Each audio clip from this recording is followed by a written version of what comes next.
Da, opština Zemun je pokrovitelj tradicionalno već ovog manifestacije, 48. po redu, u organizaciji Automoto kluba Jedinstvo. U tom smislu opština Zemun je obezbedila vredne nagrade kao pokrovitelj ove manifestacije.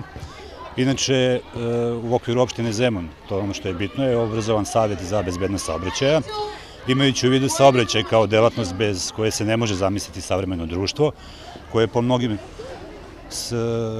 stepen razvoja saobraćaja predstavlja i praktično indikator razvoja jednog društva.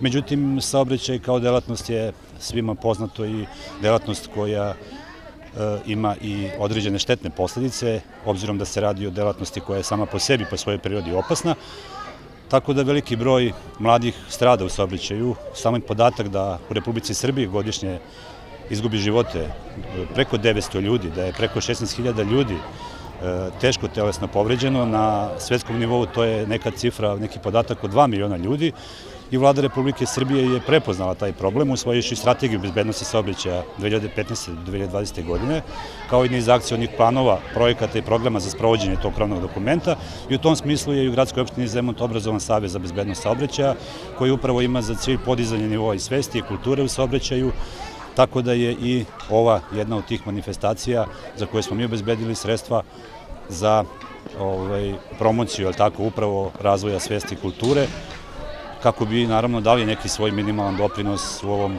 i mali korak u ovom velikom cilju, a to je spašavanje ljudskih života.